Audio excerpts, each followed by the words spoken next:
To close a Cowrywise Circle group savings plan on this app, your plan must have a zero balance. If the plan is active and locked, it must reach its maturity date before funds can be withdrawn to your stash. Once the funds are fully withdrawn, you can delete the plan using the following procedure. So the first thing is to make sure you empty the plan balance. How do you empty the plan balances? If your plan is matured, you tap proceed and transfer your funds to your stash account. So the second thing to do is you tap into save. So once you have tapped into save, you will see the circles for any group you have already.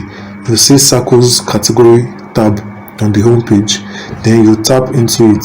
Once you tap into it, then you open it and choose the specific plan you wish to close.